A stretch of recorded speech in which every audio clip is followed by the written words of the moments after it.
So this is a bit of an emergency broadcast. This is not the video that I was planning on posting next. I actually have a separate outline prepared for a topic that dovetails into the ongoing discussion about Opus Dei that I've been engaging with here.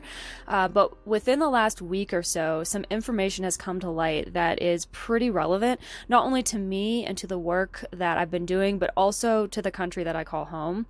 If you're tuning in from outside the United States, what I'm discussing today probably won't seem very relevant. However, I do think that this situation could potentially have global implications unless something changes. So I hope you'll stick around anyway.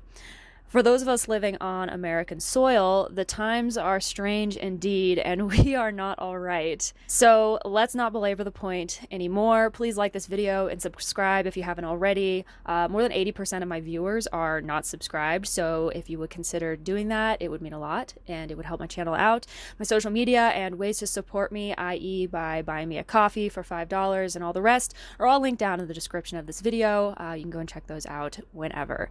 With all that said, let's get into it. Welcome to the Deep Dive Project.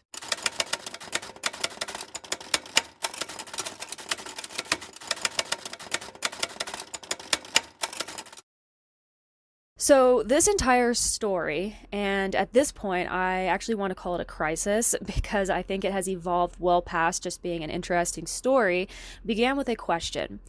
What is Opus Dei doing in St. Helena, California?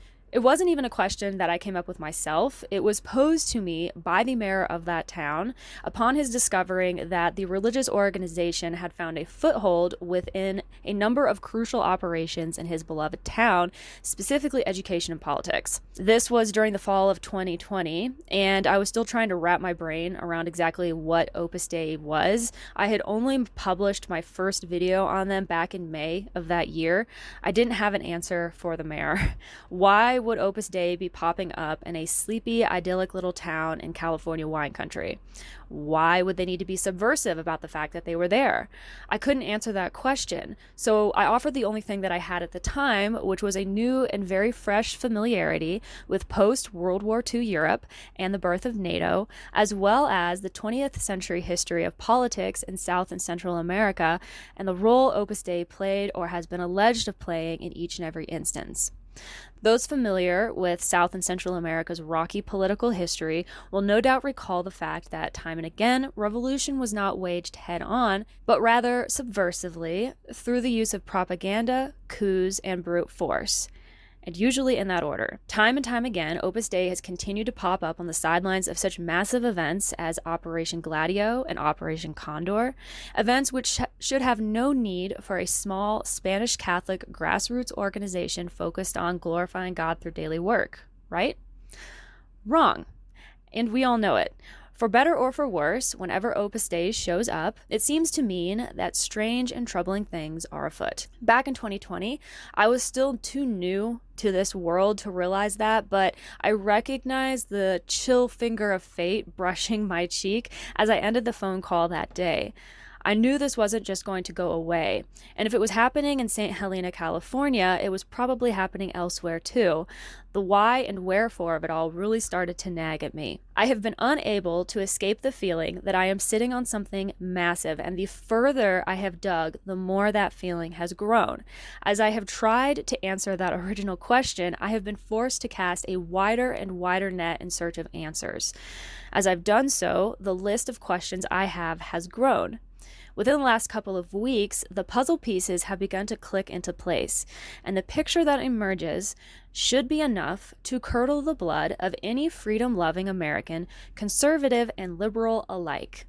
Because while the world has been embroiled in one disaster after the other, starting with the 2020 pandemic and dovetailing into the Israel-Gaza crisis in the Middle East, a network of influential and wealthy individuals have been quietly constructing a multi-pronged plan to bring the Western world fully to heel under a Christian nationalist agenda that is, at the very least, the worst aspects of corporate democracy organized into a 900-page document. That agenda is known as Project 2025. Today, I'm going to present the information that I have found over the last 4 years of research. I firmly believe that what we are going to discuss today merely scratches the surface. This is about Opus Dei, yes, but in truth, only tangentially. It's actually about freedom, due process, and what it means when we go to the polling booths this coming November. I would ask that you take the information presented here today and run with it. Do your own research. Get educated. Start having conversations and engaging with people around you.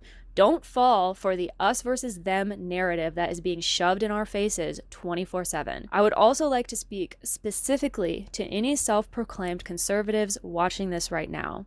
I want to ask that you try to set your political ideologies aside, which might align with some of the talking points espoused by Project 2025, and critically examine whether this is democratic or in keeping with the vision our founding fathers had when they wrote the Declaration of Independence and the U.S. Constitution, and established the federal government as a government for the people, by the people. Try to step back and look at the forest rather than just one or two trees. Even if you are in favor of some of the goals espoused in Project 2025, ask yourself if this is the way you want our country to invoke and implement change. So, what is Project 2025?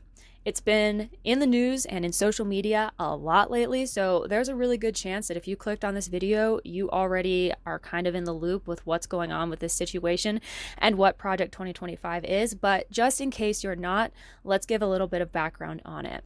According to Project2025.org, the 2025 Presidential Transition Project is, quote, building now for a conservative victory through policy, personnel, and training, end quote. The site goes on to say that it is not enough for conservatives to win elections. If we are going to rescue the country from the grip of the radical left, we need both a governing agenda and the right people in place ready to carry this agenda out on day one of the next conservative administration. Project 2025 will accomplish that goal through, quote, the effort of a broad coalition of conservative organizations that have come together to ensure a successful administration begins in January 2025. With the right conservative policy, recommendations, and properly vetted and trained personnel to implement them, we will take back our government, end quote. Note that there is nothing in that statement about lawfully elected leaders or the voice of the people. The American government was intended to be for the people, by the people, which is a fact that I will continue to stress throughout the remainder of this episode. And those statements don't actually tell us anything about precisely what Project 2025 will be trying to do. That information is contained within the 900 pages of the Project 2025 manifesto. It includes, but is not limited to, using religion to shape policy, using the National Guard as a police force, gutting the Environmental Protection Agency, slashing funding for environmental programs, and rolling back a host of environmental regulations, along with ramping up oil drilling in places like the Arctic, eliminating a number of federal agencies, including the FBI and Homeland Security, ending marriage equality, slashing Social Security and Medicare, using tax dollars to fund private religious schools, as well as implementing Christian dogma in public schools, banning contraceptives and abortion without exceptions, and deregulating big business and the oil industry, along with so much more. If you would like to look through all of this information for yourself, please refer to my references in the description of this episode. Project 2025 feels less like a political agenda and more like a hostile corporate takeover.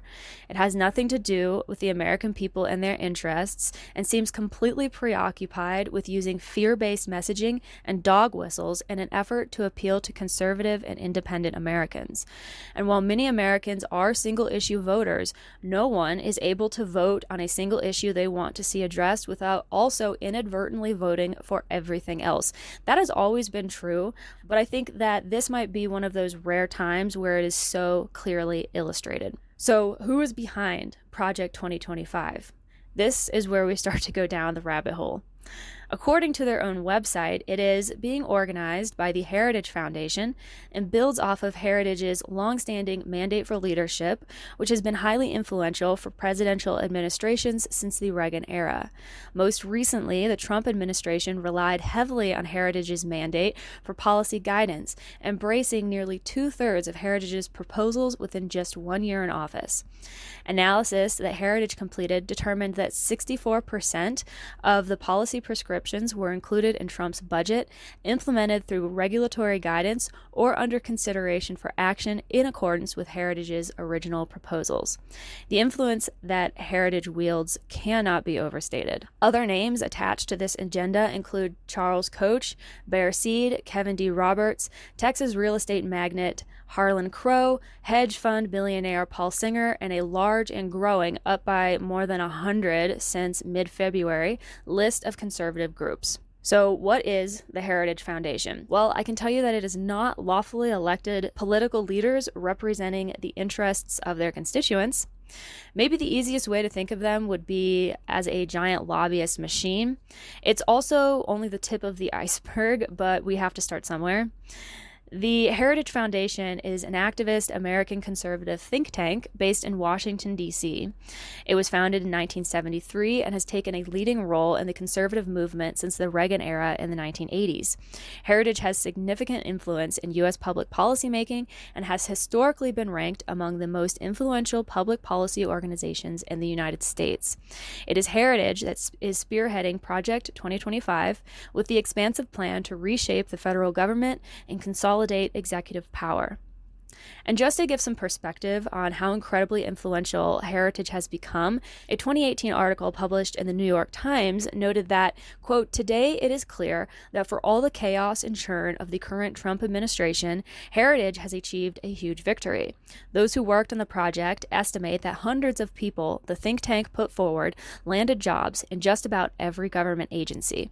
Heritage's recommendations included some of the most prominent members of Trump's cabinet, Scott Pruitt, Betsy DeVos, whose in-laws endowed Heritage's Richard and Helen DeVos Center for Religion and Civil Society, Mick Mulvaney, Rick Perry, Jeff Sessions, and many more. Dozens of Heritage employees and alumni also joined the Trump administration. At last count, 66 of them, according to Heritage, with 2 more still awaiting Senate confirmation. It is a kind of critical mass that Heritage has been working toward for nearly half a century.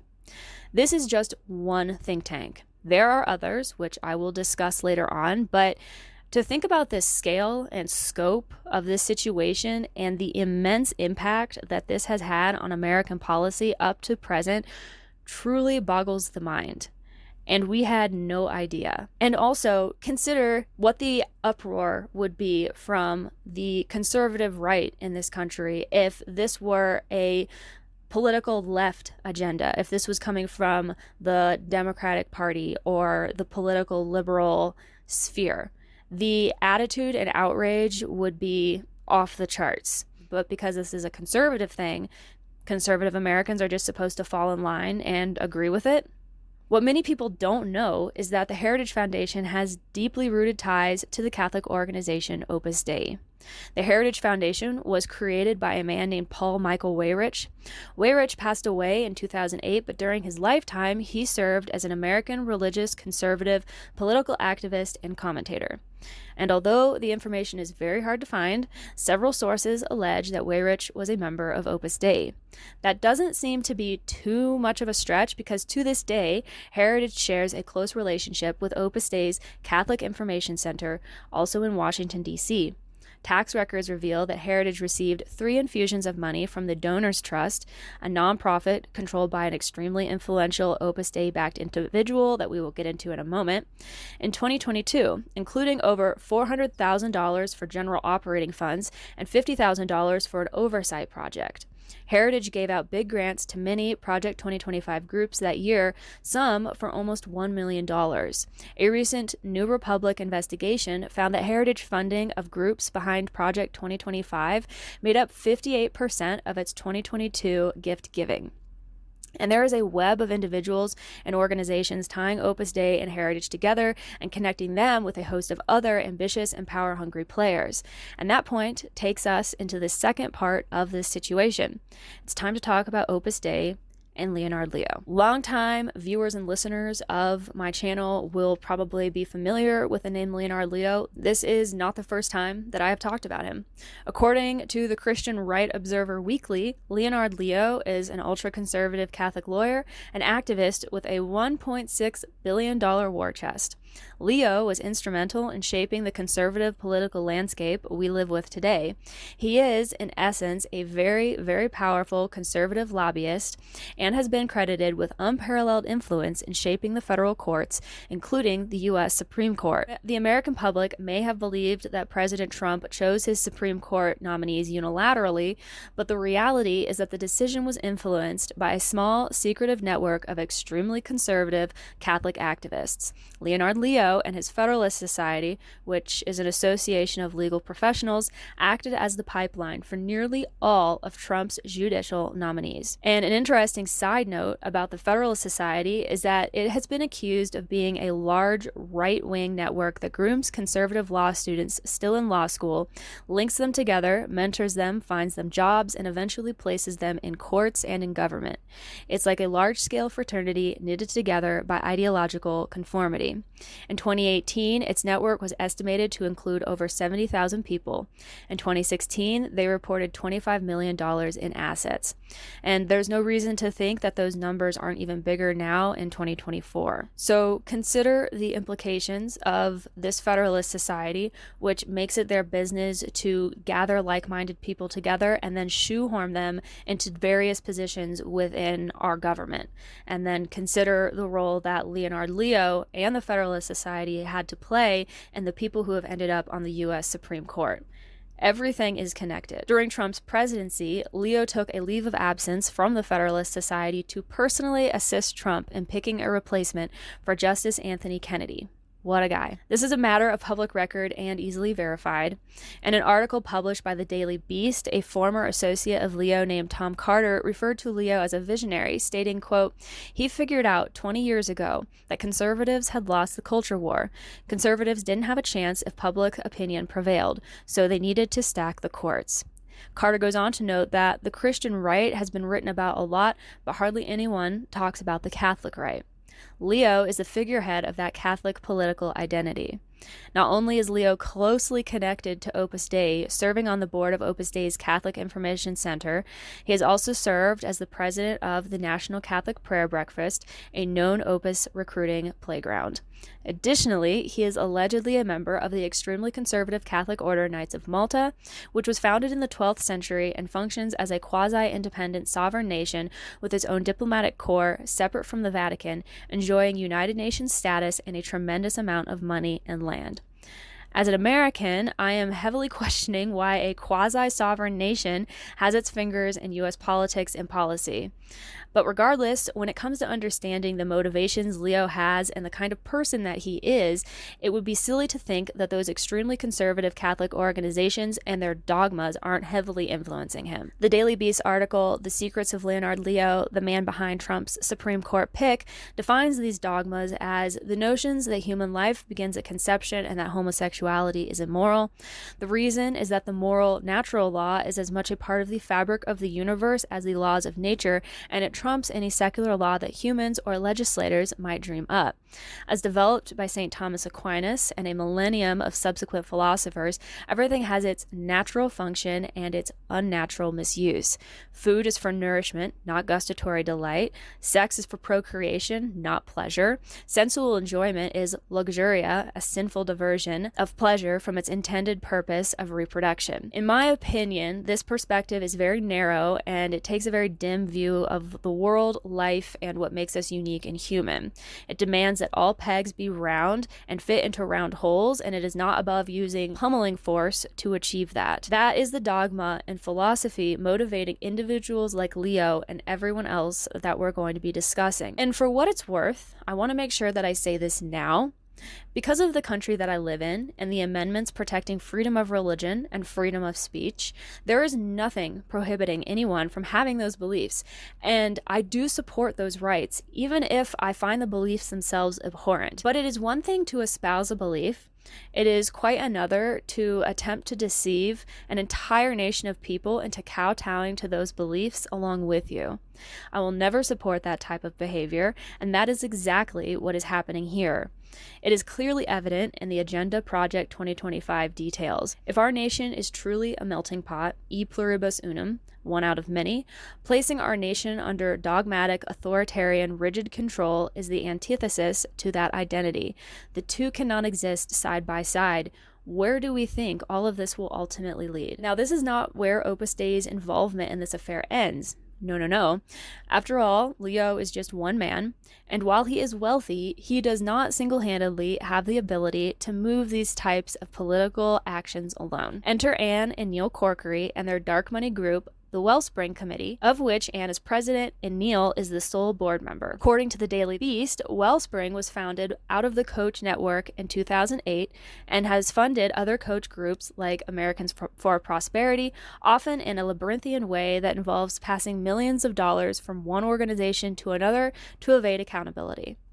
Wellspring raised $24 million from 2008 to 2011, as revealed by the Center for Responsive Politics, and distributed over $17 million, largely to other shell organizations. Yet, because it is defined by the IRS as a social welfare organization, it is impossible to know where the money is coming from or going. Wellspring received 90% of its revenue, nearly $28.5 million, from a single anonymous donor in 2016. It gave a grant to the Judicial Crisis Network, one of Leo's organizations, that accounted for 83% of the group's total revenue in 2016.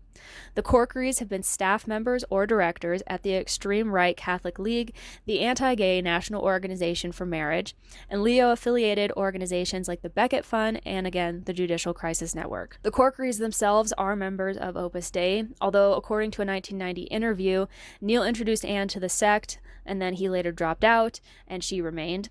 The current status of their involvement in the prelature is currently unknown. Wellspring came into existence largely thanks to the support of Robin Arkley, California's foreclosure king, who also funded Leo's work at the Judicial Crisis Network and the Federalist Society. But wait, there's more. Leo and the network of people orchestrating Project 2025 are also linked to Kevin Roberts, a rapidly partisan fundamentalist Catholic activist who has served as president of Heritage since 2021. In 2020, Roberts had been featured on the resources page of Where You Are, which calls itself, quote, a collaboration of people in touch with centers of Opus Dei in Texas. Additionally, Leo sits on the board of directors of a faith-based organization called the Napa Legal Institute and is a donor to that organization's sister, the Napa Institute. These two organizations might mean nothing to you if you're hearing about them for the first time, but they, along with their founder Timothy Bush, are integral to Project 2025. And that fact brings us from the East Coast all the way to the West Coast and well within striking distance of a picturesque town in California's wine country. So, switching gears for a moment, let's discuss the Napa Institute and Timothy Bush. Timothy Bush is a Napa Valley lawyer, real estate entrepreneur, and Catholic philanthropist. He is the founder of the Bush Firm, which specializes in high-end estate planning and multi-million-dollar real estate projects and business transactions. He and his wife Steph own a vineyard in Napa Valley called Trinitas Cellars. They also founded the Bush Family Foundation, which is a private philanthropic organization dedicated to promoting pro-Catholic efforts, especially those with an emphasis on the sanctity of all human life and the defense of straight marriage. It donated $15 million to the board of the Catholic University of America, on which Bush is a board member. The foundation has funded quite a few Catholic projects, not the least of which are a number of churches and chapels, schools, Legatus, the Magis Center, the Boys and Girls Club of Napa Valley, the Ethics and Public Policy Center, and of course, the Napa Institute. Now, the Ethics and Public Policy Center is described as a conservative, Washington, D.C. based think tank and advocacy group. As per its own website, EPPC operates numerous programs that mix politics with religion. So much for the separation of church and state. And remember that because that's going to come back up later. A public connection between Opus Dei and EPPC exists in the person of former Attorney General Bill Barr, as well as through the Napa Institute via the Bush Family Foundation. A man named George Weigel served as a distinguished senior fellow of the EPPC. He is a conservative Catholic American author, political analyst, and social activist who attended the 9th annual conference at the Napa Institute. Institute. Bush is a member of Legatus, Ambassadors for Christ in the Marketplace, which is an organization that top-tier Catholic CEOs use to hobnob and network, and one that Opus Dei and the Institute go a-gaga over. It was founded by the same man who owns Domino's Pizza, Tom Monaghan, who established his own town, Ave Maria, in Florida. Bush has been a member since 1990 and was named Legatus Ambassador of the Year in 1994 and 2009. Bush's EWTN familiar and co-founder of the Napa Institute, Father Robert Spitzer, has served as the international chaplain for Legatus as well. Bush is the founder and CEO of the Pacific Hospitality Group, LLC, which owns 8 Meritage Resort and Spa hotels in California. He has also served, or is currently serving, on various other boards, such as the Magis Center and the Papal Foundation. Timothy Bush and Leonard Leo are familiars.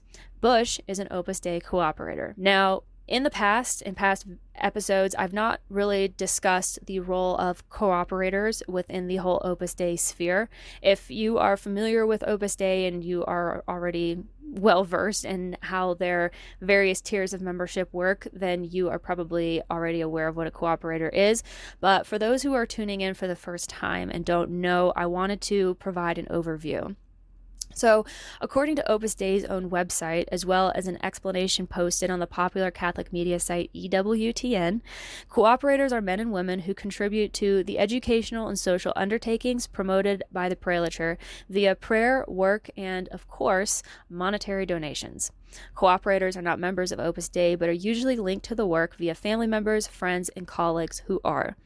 It is also important to point out that cooperators do not need to be Catholic, Christian, or profess any religion at all. This means that anyone who can contribute to and benefit from Opus Dei's mission can become a cooperator. Although cooperators are not required to take any vows, opusdei.org notes that they still renew out of devotion their commitments as cooperators. Cooperators are appointed by an Opus Dei official known as the regional vicar. It seems that this is a by invite type of appointment, meaning that a potential cooperator must be recommended by a member of Opus Dei first. Upon appointment, the new cooperator receives a card signed by the regional vicar with the date of appointment and an explanation of the indulgences available to cooperators who are Catholic.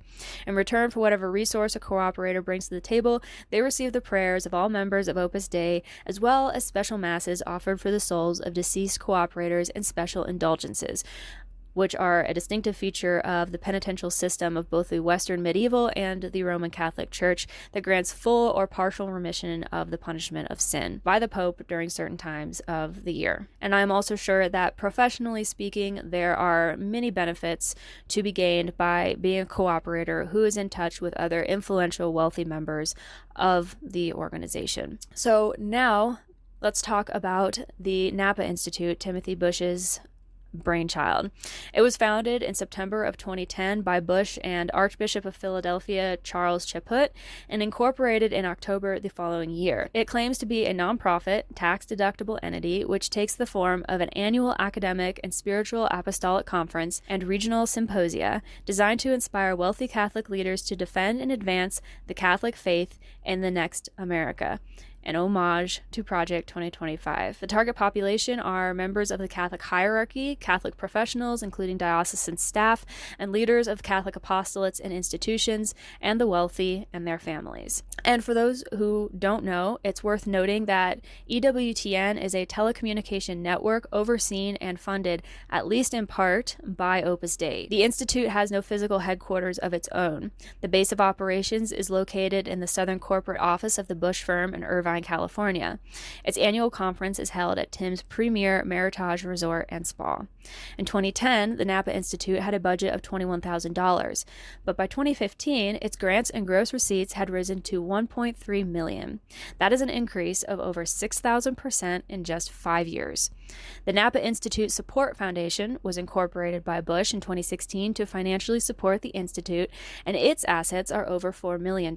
It is my opinion that the Napa Institute hopes to serve, or has been serving, as a melting pot for American conservative idealism on the West Coast, wherein it is seasoned with a number of unsavory ingredients, not the least of which is a healthy dose of us versus them-ism, to further alienate rich conservative American Catholics from everyone else. This theory is strengthened by the fact that Bush himself has identified the theme of these conferences as in-your-face Catholicism, a sentiment that was reinforced by statements made by his crony, Bishop Vasa, who has stated that, quote, "This is not doormat Christianity. People want Christians to listen passively and never say a word back. No, we have rights," end quote. Which, no one is disputing the fact that Christians have rights. I mean, there's an entire amendment protecting Christian rights. But go off, I guess. Because of the fact that this Opus Dei thread is running through so much of this entire situation, and because of the fact that so many people that are involved in this Project 2025 thing, including the Heritage Foundation, have ties to this organization, I wanted to dig into the Napa Institute a bit further so that I can try to flesh out the Institute's connections with the world of Opus Dei and ultimately Project 2025. The Napa Institute's Ecclesiastical Advisory Board have members who are also associated with Opus Dei's Rome Experience program, inspired by the spirituality and teachings of Jose Maria Escriva. Archbishop Jose Gomez holds the distinction of being the first numerary member of Opus Dei to be consecrated a bishop in the U.S. He is the principal consecrator of Bishop William Vann, who also sits on the Napa Institute's Ecclesiastical Advisory Board. Vann is on an advisory board of Opus Dei's Rome Experience program, which provides Opus Dei spiritual formation for diocesan priests. Other people who share a connection with both the Vatican and the Rome Experience program are Bishop Robert Morlino, who is the head of the Madison Diocese, Reverend Ronald Catney from the Archdiocese of Denver, and Archbishop Samuel Aquila. Opus Dei has also been a presence at the Institute's annual retreats via speakers like Leo and Roberts and EWTN coverage. The Opus Dei presence at the Institute's annual conferences has grown exponentially every year. In an article I found titled "The Strange Case of Archbishop John Clayton Neinstadt, Part 2, it states that at the 7th annual conference held from July 26th to 30th, 2017, Opus Dei members and supporters and founders of Opus Dei-related apostolates were openly working the crowd. These included Archbishop Gomez, Scott Hahn, Rick Santorum, and George Weigel. Father Luke Mata, the vicar of Opus Dei in California, said Mass at Our Lady of Grapes Chapel and offered spiritual direction. Opus Dei's presence will be even stronger at the July 11th through July 15th, 2018 8th Annual Conference based on the theme, The Magisterium of Pope St. John Paul II. This will be a private reception with Alicia, an Opus Dei media outlet. Father Juan R. Velez, a priest of Opus Dei who presides in Chicago, will talk on John Henry Newman. Father Luke Mata, a priest of Opus Dei, will say Mass at Our Lady of the Grapes Chapel. Scott Hahn will give a talk on biblical theology, and Catherine Jean Lopez of Catholic Voices USA, an Opus Dei apostolate, will moderate the panel on John Paul II. The Institute has hosted an annual exclusive event with tickets that go for upwards of $2,000 for the last 12 years. The conference has traditionally been held at one of Bush's Meritage Resort and Spa hotels. Each conference features a panel of speakers presenting on a variety of topics deemed to be of pressing concern to American Catholics. In 2022, former U.S. Attorney General Bill Barr delivered the keynote address discussing strangers in a strange land. How do Catholics live as resident aliens and faithful citizens at the same time? A title which hints at all that's to come from the implementation of Project 2025. In more recent news, Bush announced in December of 2022 that the Napa Institute would open an office near the U.S. Capitol within the headquarters of EWTN. There has been a slow but intentional march toward consolidating these powerful authoritarian-type players and organizations within our nation's capital. So, how does all of this tie back into Project 2025? At this point, it should be evident that it isn't a purely political agenda. It intends to disrupt every aspect of American society in order to bring it to heel under a religious nationalist identity. We have already covered some of the overt connections that the Catholic Church and Opus Dei specifically have to Project 2025, but there are more. The watchdog site stopthecoup2025.org notes that, quote, religion and faith institutions link many groups, people, and dark money backing Project 2025. Many are run by staunch Catholic activists. Opus Dei features heavily in that list due to the fact that, quote, at least 2 Project 2025 authors and ex-Trump officials are confirmed Opus Dei members. Given the fact that Opus Dei members and cooperators are not required to divulge their membership, there are probably more Opus people involved in this than one might think. The majority of Americans are probably unaware of the fact that the constitutional separation of church and state has come under increasingly heavy fire, and it's coming from the conservative right. This is a key facet of Project 2025, and to be perfectly frank, I find it terrifying. In December of last year, Politico featured a story titled, "Public Christian Schools, Leonard Leo's Allies Advance a New Cause." The article outlined a conservative legal movement, with Leo as the financial architect, attempting to create a test case to change the Supreme Court's interpretation of the First Amendment's separation of church and state. They wrote, "At issue is the Roman Catholic Archdiocese of Oklahoma's push to create the St. Isidore of Seville Catholic Virtual School, which would be the nation's first religious school entirely funded by taxpayers. The school received preliminary approval from the state's charter school board in June. If it survives legal challenges, it would open the door for state legislatures across the country to direct taxpayer funding to the creation of Christian or other sectarian schools." Brett Farley, executive director of the Catholic Conference of Oklahoma, acknowledges that public funding of St. Isidore is at odds with over 150 years of Supreme Court decisions. He said the justices have misunderstood Thomas Jefferson's intent when he said there should be a wall separating church and state, but that the current conservative-dominated court seems prepared to change course. Quote, "Jefferson didn't mean that the government shouldn't be giving public benefits to religious communities toward a common goal," he said. "The court rightly over the last decade or so has been saying, no, look, we've got this wrong and we're going to right the ship here." The Christian conservative legal movement, which has its fingerprints all over what's going on in Oklahoma, is a pretty small, tight-knit group of individuals, said Paul Collins, a legal studies and politics professor at the University of Massachusetts Amherst. "They recognize the opportunity to get a state to fund a religious institution is a watershed moment," said Collins, author of Friends of the Supreme Court, Interest Groups, and Judicial Decision-Making, adding that they have a very, very sympathetic audience at the Supreme Court. When you have that on the Supreme Court, you're going to put a lot of resources into bringing these cases quickly.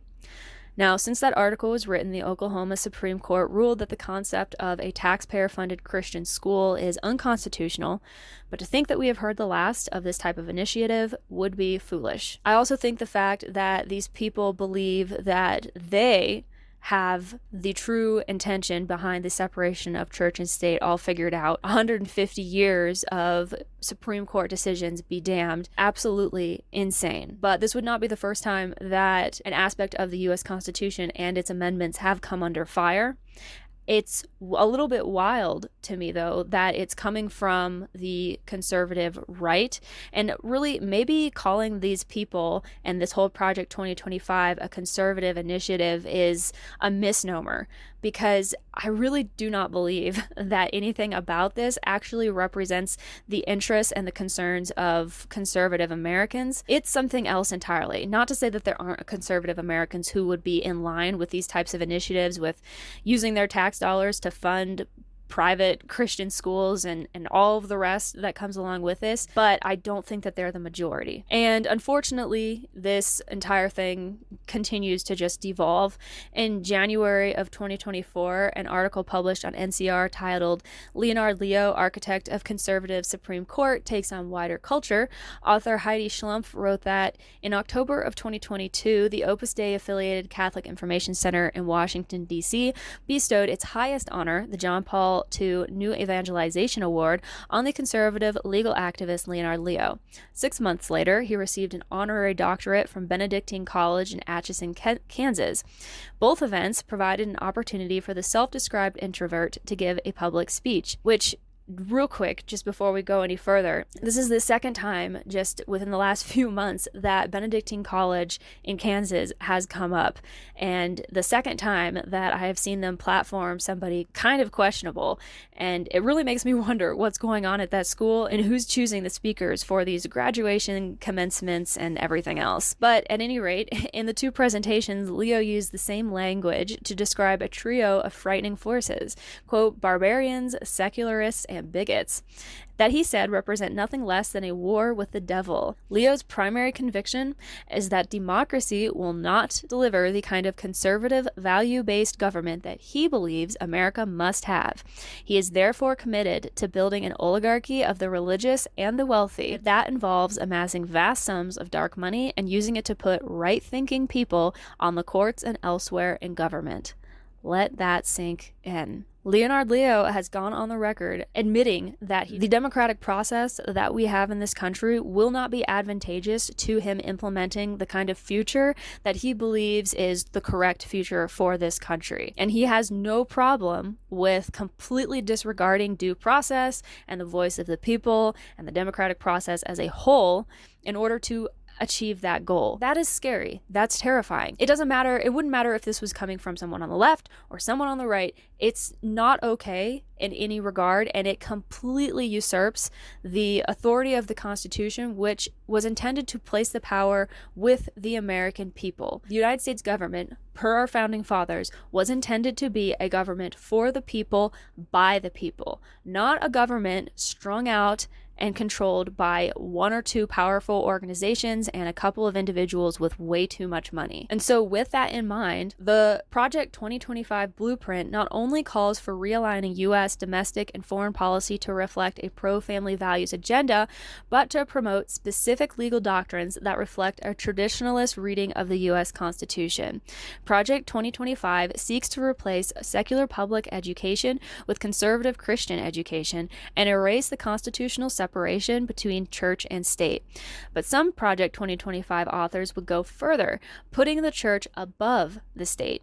They view divine law, God's words, or the literal words printed in the Bible, as the supreme authority in earthly matters. In a word, Project 2025 is a blueprint for a future American theocracy, or as some view it, a fusion of wealth and Christian nationalist ideology, a Pluto theocracy. I personally think that that is a terrible idea, and all you really need to do to confirm that fact is take a quick look at history, at world history, at what brought the original settlers to the United States in the first place, at the kinds of things that were happening over in the UK and England during that period of time with religion, to know that this cannot end well. And this kind of ideology, it's already been done, and it has not gone well. But in this, we find ourselves at the crux of the issue.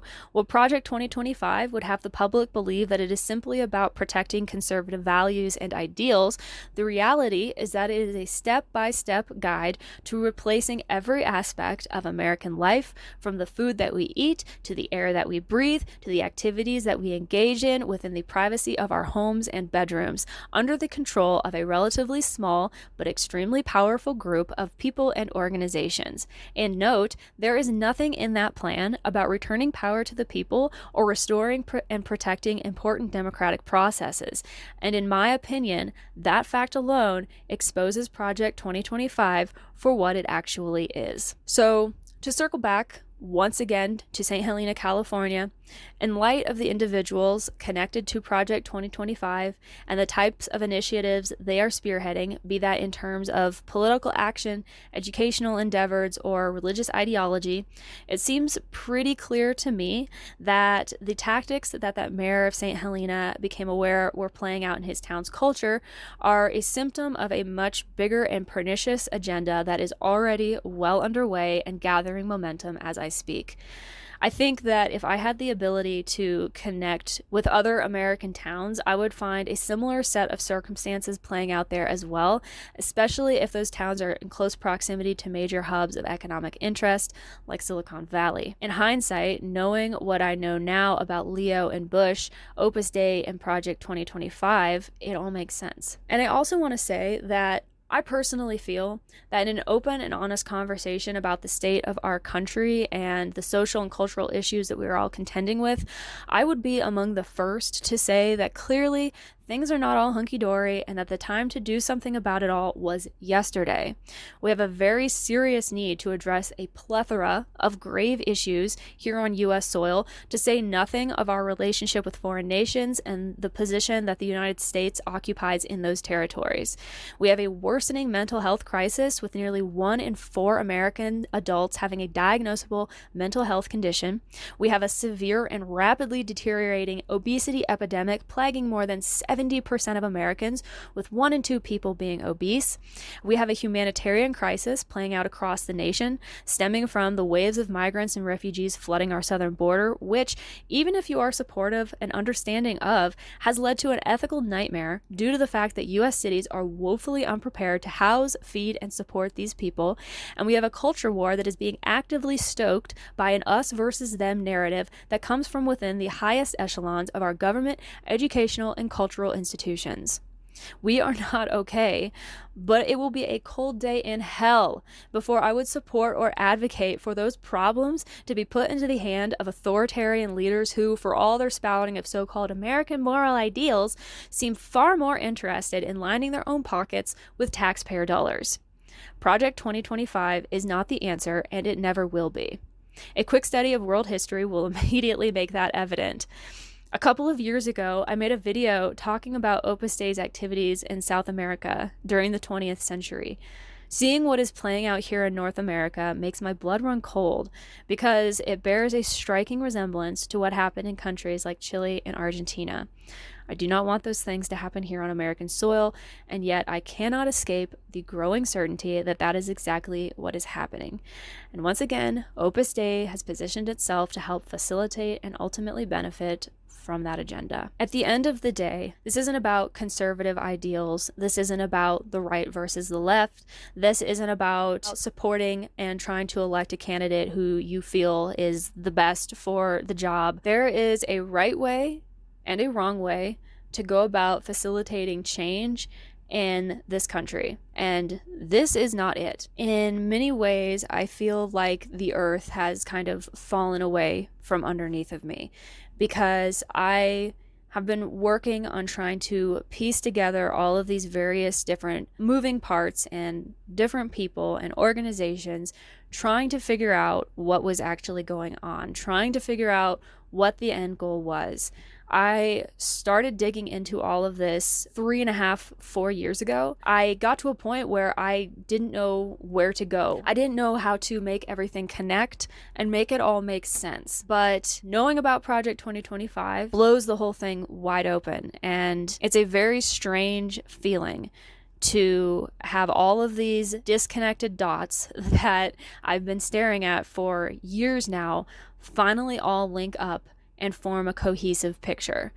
And I just wish that the picture wasn't quite as horrifying as it is. I sincerely hope that people will begin seriously engaging with this situation and working on solutions and pushing back against this whole Project 2025 agenda. I sincerely hope that the American people will find a way to rally and to reach across party lines, because for all that Project 2025 is a conservative initiative, as I said previously, I don't really think that that is the case. I think that it is something else, something a whole lot worse. Maybe a word that starts with an F, but I won't get into that here. Regardless, this is going to affect everybody if it goes through, and it's a really, really big deal. So I didn't want to end this episode without leaving you with some options for next steps, because I know that this is a really heavy subject and kind of daunting and overwhelming and potentially very frightening. So my biggest piece of advice going forward would be to avoid falling prey to panic or fear. Neither of those emotions will be useful here, and they can cloud your judgment. Additionally, I'd recommend that you read through the information that I used to create this episode, including Project 2025's own landing page, and make sure that you are registered to vote this coming November. In addition to that, I've left a couple other resources down below, including a community on Reddit called Defeat Project 2025 that has calls to action and other steps that American citizens can take before all of this is said and done. I would like to hear your thoughts and opinions on this situation.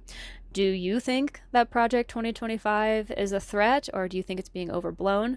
What are your thoughts on the separation of church and state? How do you feel about your tax dollars being used to fund religious schools? What are your thoughts on people like Leonard Leo and Timothy Bush? Do you think that religion, specifically the Roman Catholic Church, should be involved in American politics? Do you have any thoughts or opinions on how we, as a society, should go about tackling the myriad issues facing our country right now?